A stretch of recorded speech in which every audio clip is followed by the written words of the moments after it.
our first of 2 episodes in 2 Journeys to Employment. Please welcome Kat Wilke. I hadn't really had an opportunity to talk to many other people who had the same or even similar experiences as I did. And I was particularly lucky to happen to meet at least 2 or 3 other people who had my exact condition of Stargardt's while I was there. Speech language pathologist. Working with SSB was really helpful in terms of helping me develop that ability to be able to advocate when I needed things or when I needed that support. Former peer educator at State Services for the Blind. Everybody has something that they have to do differently or need help with, and it's nothing that anyone should ever feel bad about. And now here's Kat Wilke. We hope you enjoy. Take advantage of the resources that you can and that are available to you, and don't feel guilty about doing that. State Services for the Blind is a great resource out there, and they do a lot for people, and you'll be able to give a lot back after you've tapped into those resources. Welcome to Blind Abilities. I'm Jeff Thompson. Today in the studio, we have a former peer educator from State Services for the Blind of Minnesota, Kat Wilke. Kat, welcome to Blind Abilities. Thank you so much for having me. It's great to be here. So glad to have you here, Kat. Can you tell us a little bit about what is a peer educator and what was your experience like? Yeah. Oh, that was a really, really good experience. And I had the opportunity to do it during the first summer of COVID. So it was when things were kind of all up in the air anyway, and it was just good timing to have that as a summer job. What we did is we hosted a lot of these virtual sessions over the summer where we would talk about various topics. Some of them were more focused on specific training, such as about using different assistive technologies, and others were just more my friend Louie and I held a College 101 course where we just got on there and gave some of our tips about what college was like for us, and some helpful suggestions on how you can advocate for yourself and things like that, and just opened it up to let people kind of do a Q&A and ask some questions and get some answers. We had a lot of students who were in high school who attended these virtual sessions. So it was a great opportunity to be able to be part of that. And it was also nice. It was the first time that I really had gotten to connect with a group of other blind or visually impaired individuals. I had not ever done any of the camps or anything where you go away to Lighthouse or any of that. I hadn't really had an opportunity to talk to many other people who had the same or even similar experiences as I did. And I was particularly lucky to happen to meet at least 2 or 3 other people who had my exact condition of Stargardt's while I was there too. So there was just a point of connection there that it was something I didn't even know I was missing, but that it was really refreshing to get to have some of those conversations with other people who kind of could relate and could talk about similar struggles. A lot of people, I think, try to understand what you're going through, even if they don't have vision loss themselves, but it's really hard to know what it's like until you have it yourself. It's just a whole different kind of experience. So on both sides of that, whether you want to be a peer educator or get involved by being part of the sessions that the peer educators host, it's just a really good way to connect and also further your skills. Yeah, such a great way to meet other people who have the same or similar eye conditions as you. So, Kat, why don't you tell the listeners a little bit about who is Kat Wilke? Yeah, well, I am a Minnesota girl, born and raised. Grew up kind of in central Minnesota. I'm currently a speech language therapist working in the Rochester School District in southern Minnesota. I identify as legally blind / low vision because I have kind of a different sort of visual situation where I have some usable vision. I have a condition called Stargardt's disease, which is a progressive retinal dystrophy that causes progressive vision loss. And so it mostly affects my central vision. So because of that, things in detail are really difficult for me to see. I can usually get the general gist of what's in or around me, but seeing anything in detail is really difficult. And then in addition to that, there are these blind spots in my vision that sometimes can make things seem to kind of disappear completely until I kind of shift my eyes around and then they might reappear. But I grew up actually with pretty normal vision up until about eighth grade. So I was fully sighted for those first few years of my life. And then the onset of Stargardt's happened around the age of 13 or 14. And it was kind of a whole process to figure out exactly what was going on. It was lots of different doctors and specialists later that I finally figured out what it was and were able to get me connected with State Services for the Blind and the visual specialist in my school district to help me get going. But that's kind of how I got to where I am today. I do think that it is a part of me. I had a person once describe it as my superpower, and I would have to agree with that. I do think that there are a lot of ways in which having a disability or having some of the experiences that you do as a person with a disability help kind of shape you into who you are. And so when I look back on that, I do see that that's helped me become the person that I am today. I can relate. I have Android streaks where I don't have central vision. So I was going to give you a thumbs up, so I would hold it off to the side. Thank you. Another thing is I sometimes find myself staring into the void, what I don't see. Yes. And if I'm on a bus or something like that, I have to remember to move my eyes to make sure that I'm not just staring at someone. I bet you can relate to situations like that. Oh, yeah. Or sometimes, like, the first way that I kind of found out that I knew that my central vision was affected, but what I didn't realize is that I've started to compensate for that by that I don't look directly at things, that a lot of times my eyes are kind of shifted off to the side. And the first way that really made me realize that is when I started working with kiddos as a speech therapist, and my kids would be like, "Who are you looking at?" And I was like, looking over their shoulder. right. Like, I think I'm looking at them and they're like, "You're making me think there's like someone behind me or someone in the window." Because they're like, "Who are you staring at?" And I'm like, so that was a very big, like, oh, yeah, I started just naturally compensating in that way. And it wasn't till, gotta love the honesty of kids to let you know what's actually happening. Listening to you is really neat because I don't get to meet too many people that have central vision that's missing. So Yes. it's really cool. So what are the job details of a speech pathologist? Yeah, I get to work with kiddos who have a wide range of different communication difficulties. So a lot of times people hear speech therapists and we think of just like working on speech sounds, like you're working on making your R's or your THs. And that is definitely part of what I do. I have many students who that is the only thing that we're working on. What a lot of people don't realize is that there's actually a very broad scope to the things that I can work on with students. So it's not only speech sounds, but also all areas of language, from everything from understanding and using vocabulary and grammar to some of those social language skills of understanding inferences and idioms and non-literal language, things like that, as well as fluency. So for someone who has a stutter, for example, that would be somebody that I could work with to help give them some strategies to feel more comfortable speaking. And then a population that I absolutely just probably one of my favorites to work with is my AAC users, which are students who use augmentative and alternative communication systems, such as an iPad that generates speech to communicate. And I would say that that is probably one of the most rewarding parts of the jobs, is getting to be there when kids get to use words to communicate for the first time intentionally and meaningfully, and with a system that gives them access to do that. And it really is such a privilege to get to be there for those moments and get to be part of their progress and their journey. So that is kind of the overarching part of that. And then within that, it's everything from doing evaluations and testing to help kids qualify to get the services, and then, of course, actually providing those services. Wow. I can only imagine. Yeah. So, Kat, during the hiring process with the Rochester School District, how did you explain your disability, or should I say low vision, and how you were going to fulfill the job duties? Yeah. So I actually appreciate you saying that. Part of both my personal and professional passion is to help break down the stigma around disability. And so part of the way that I do that in my professional life is, like, when I went in for the interview process, is I'm very open about the fact that I do have a disability.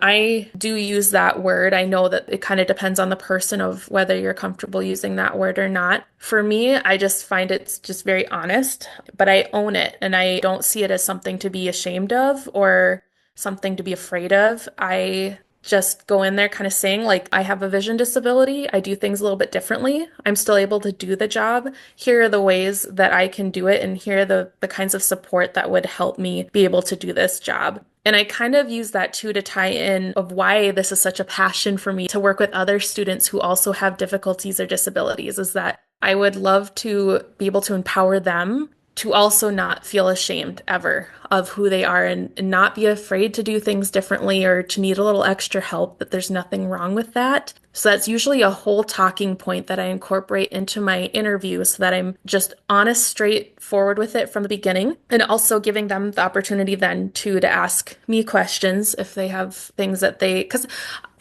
employers, I think, sometimes get a little nervous about whether or not they can provide the things that you might need. So I always want them to feel comfortable too, having it more of an open dialogue where we can talk back and forth and problem solve together, because sometimes it's just a matter of not knowing what's out there, that they just might not know ways that can help me or devices that can help me. And then I can help answer those questions and speak from my own experience to help them know what's going to work best for me and how this will help me do my job. So during the interview process, that's how I go about that. And then when it came to actually starting my job in the district, I just, again, very open. I met with my principal and our other district leaders and just kind of, again, explain the situation, that, I do things a little bit differently. Here is what I need to be successful. And for the most part, I would say I've had no pushback on that. That's awesome. So, Kat, what kind of assistive technology do you use on a daily basis? Yeah, a whole lot.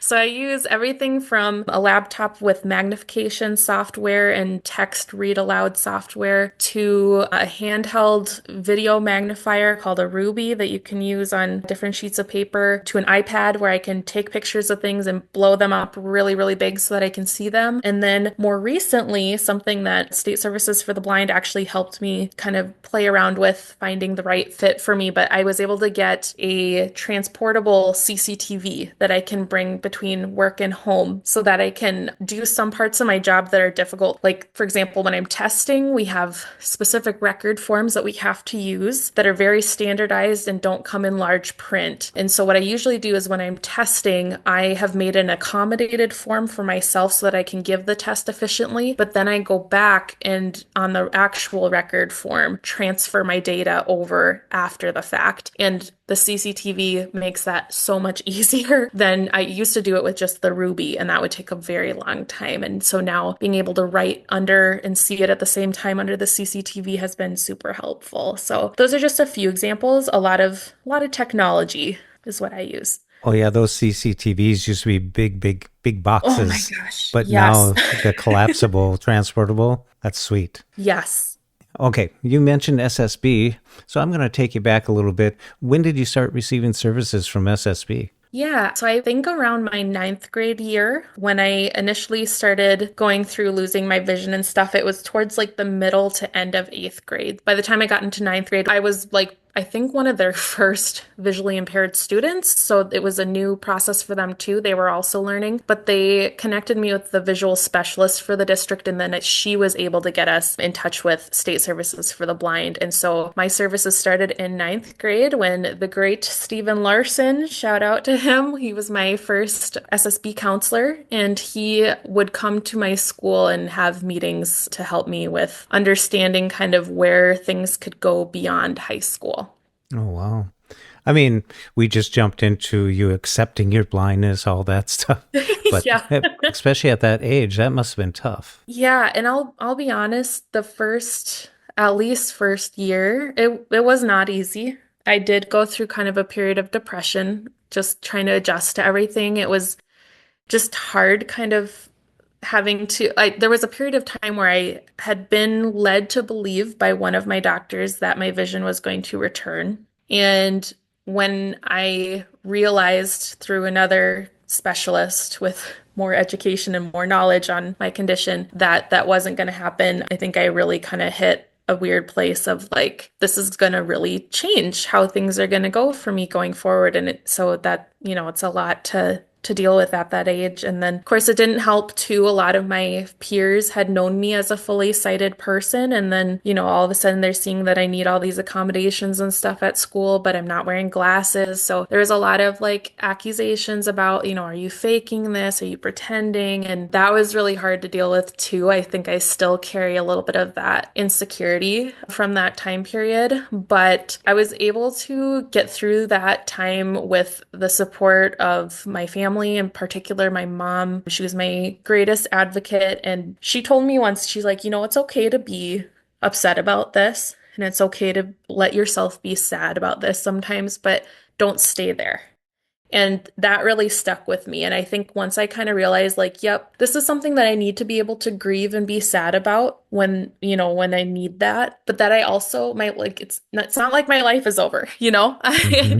There's still more that I can do, and it's just going to be a learning curve. So I kind of just took on the mentality of like, challenge accepted. I'm going to move forward, and things sometimes are not going to be easy, but I'm ready for it. Let's do it. How was your journey with SSB transitioning into college? It was pretty nice having their support along the way because they had always been very open about, we will support you when you get into college, and our goal is to help make sure that you are successful out in higher education and then in the workforce. Stephen Larson always phrased it. I thought this was so cute. He would phrase it as, we are investing in you because you're going to go out and go into the workforce, and then you'll be able to contribute in a way that comes back around to us because they are a government funded agency. So I always appreciated that because I really felt like they had a vested interest Hmm. in making sure that you were successful and had what you needed to be successful. So they gave me a lot of guidance on, what kind of accommodations I would need and what is out there in terms of the assistive technology that's available. He was the one who introduced me to things like the Ruby and the CCTV and using canes and things like that, which it took me a while to to agree to get a cane finally, but I'm glad I did a little later in life. So they just helped kind of get all of that set up so that by the time I got into college, I had knowledge of what worked for me in high school and also what other things were out there that could work for me. And I also came out of that with really good self-advocacy skills. That was something that I was not good at the beginning, and that I definitely was an area of growth for me for several years. But working with SSB was really helpful in terms of helping me develop that ability to be able to advocate when I needed things or when I needed that support. Especially at college, when you go in there, you don't get to bring your support system that you had in high Right. school.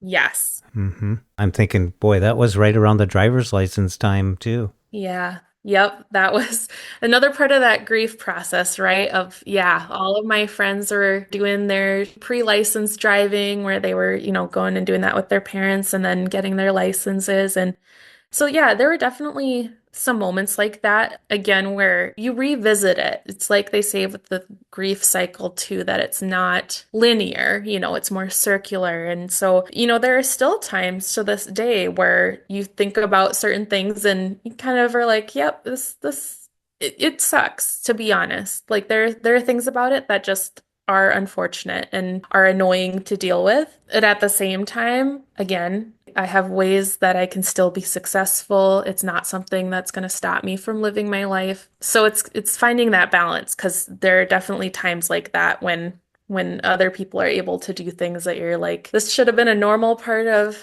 my teenage life, and it's something that's just not going to look the same for me, but that, you'll get through it. Yeah, that's good to hear. I mean, you've done well. You've graduated high school, graduated college, and then you went on to a master's degree. Yes. What led you to speech pathologist? What led you to that field? Where'd Yeah. you get that idea? Sure. So I didn't even know that that was a field. I always knew that I wanted to do something in the realm of special education, actually, even before I developed a disability myself and lost my vision. My mom was a special ed teacher, and Mm. growing up, sometimes I would get to go with her, if I had a day off from school, but they still had school in session in the district that she worked in, I would tag along with her and get to work with some of her students. And I think just really started developing that passion for working with kids who do things differently and being able to be part of their journey and helping them. and learning from them too. Gosh, I learn all sorts of things now as well from my students. So I would go and shadow her. And then when I developed my own vision loss, I that even just further fueled the fire for me of like, yep, I want to go into a helping field where I can go and help others. And especially now, having understood what it's like to face some barriers or have to do things differently, I felt like it gave me an even better perspective going into that. I did not know about speech language therapy until it was either like towards the end of my high school or maybe early college years. And I had shadowed my mom, and she had a friend in the school who was a speech pathologist. And she's like, hey, why don't you go and shadow her for a few hours of the day? And so I was like, yep, sure, why not? Like, I'll go do that. And I think what appealed to me so much about that was watching her work with the students. It was that combination of the education teaching part, but then also like this therapeutic sciencey part of it too, that just the combination of those two things just really intrigued me. And so it wasn't that I didn't like special education, because I was definitely interested in that as well, but I just was more in love with the specialized field of speech language pathology. And so in college, I kind of realized that a little too late to get my undergrad degree in it. So I actually got my undergraduate degrees in human services and in sociology. And then my graduate school program was an extra year for me. Usually you do a 4-year bachelor's in communication sciences and then you go on for a 2-year graduate degree. I did 3 years in undergrad and then 3 years of grad school. And that extra year of grad school is to help get all those prerequisites that you would have gotten in your undergrad years. So I did it a little bit differently, a little unconventional compared to what other people did, but I don't regret it at all. In fact, I think in a lot of ways, my human services and sociology background are super helpful in the work that I do with my kids. So I do not regret that at all. And then once I got into grad school, it was like every time we learned something or got to start working with clients and students, the more I would do it, the more I was like, yep, this is what I want to do. This is what I could see myself doing for a very long time. Wow, that has to be a great feeling. Yeah, thanks.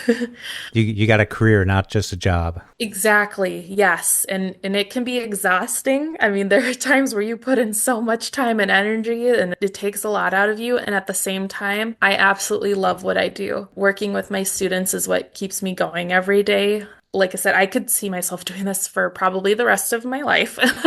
I don't Oh, imagine that I'll yeah. probably change careers because I really, really love this work. Well, you said it early on. It was like that feeling. I could feel my heart pound just a little bit when someone for the first time can communicate words, Yes. through the iPad, through some device. Probably see them get their R's out Yes. correctly. Yep.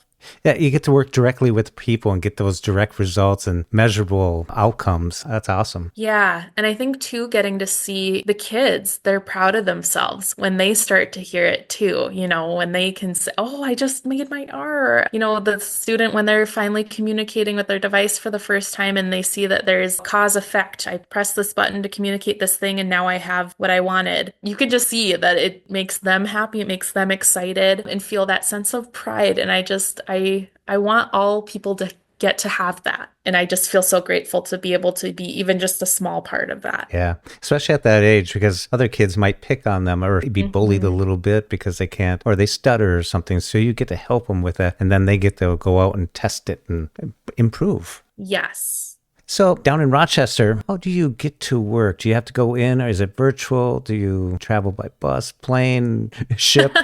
Plane. Oh man, wouldn't that be something? I do take the public bus system here. That was something when I was job searching that, Rochester checked the criteria for me for. I wanted to be somewhere that had decent public transportation so that I could get around independently. Mm-hmm. I'm able to live and work here completely independently on my own and get to work that way. Now, their system here is pretty good. I am hoping that they will continue to expand expand as I live here because currently the school that I work at in particular, which Rochester is pretty big, so there are a lot of schools, but the one that I work at in particular, there's only one bus route that goes out that far, and it only runs on weekdays, and it only runs from like a certain span of hours in the morning and a certain span of hours in the evening. So thankfully, it works really well with my work schedule, but I don't live in the same part of town that I work in because if I did, I'd be cut off from everything on the weekend. And the walk from the bus stop to the school can still be a little sketchy at times. It's downhill about like I think it's technically like 0.2 miles or something. It doesn't feel as long as it sounds, but there's a hill there and it definitely makes it a little tricky.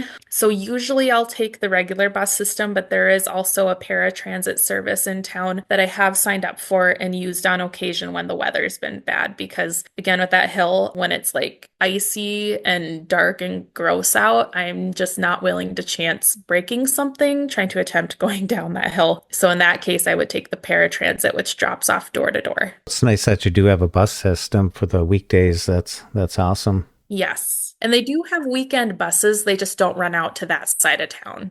Oh, I know the feeling. I'm in a suburb, and come weekends, that bus may come Yes. every 2.5 hours. I don't know. So you have to do everything in this little window, or you've got to find something else to do for another 2 hours. Oh, yes. The amount of planning when you're on a bus schedule, you get really good at making sure that you plan. And when you're doing errands, you pack everything in as much as you can to make sure that you're making good use of your time for that exact reason. So what advice would you give to someone who's in high school as they're looking out towards their career? I mean, you've done this journey. What advice would you have for their journey?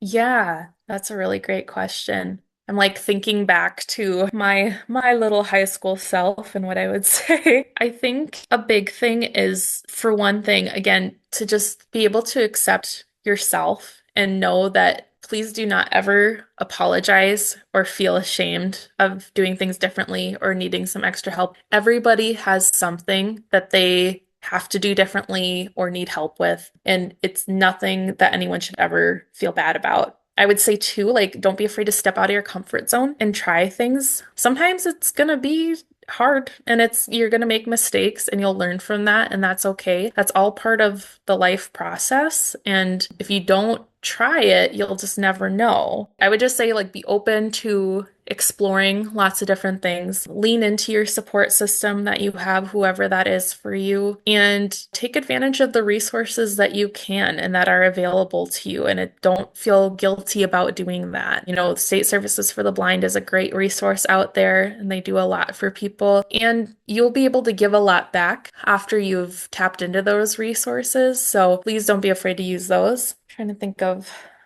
what else. That's pretty dang good. Okay. I was like, my type A personality here. I'm like, oh, I got to think of every single thing I would ever tell somebody. But yeah, that probably sums it up though, of just kind of some of those big things. Yeah. So, Kat, do you have any hobbies? I do. Recently, I have gotten back into a hobby that I used to have a lot when I was growing up, which is to play the piano. I loved playing the piano as a kid, and I've always played it by ear, even before losing my vision. I've always joked that even with full sight, I could not read sheet music to save my life, but I could listen to something and then figure it out on the piano and be able to imitate it. And just really, that was something that I enjoyed doing, and it was fun for me.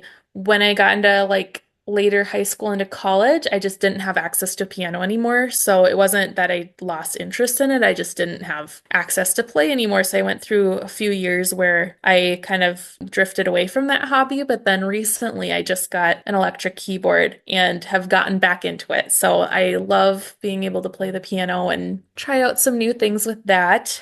In addition to that, I like to listen to different kinds of podcasts and audiobooks. And I went through the whole phase where I read like all the Harry Potter books and all the Lord of the Rings books, which have been more of a later in life development for me. Those were not books that I had ever dreamed of reading in middle or high school, not because of the vision loss, but because I just at that time thought I didn't like reading. And I think for me, I just didn't find the right thing to read. So as an adult, I've been catching up on all those great things that I probably would have liked at that time and just had never found. But so yeah, lots of reading, lots of podcasts. I've also gotten into like rebounding lately on like a little trampoline, which is great. I love going for walks and stuff, but this time of year gets tricky to do stuff like that. So it was good to find an alternative that I could do indoors. Rebounding. Rebounding. Yep. Like basically jumping on a trampoline. Oh, okay. Yep. I was thinking like you ran into a wall where a trampoline was like you bounce.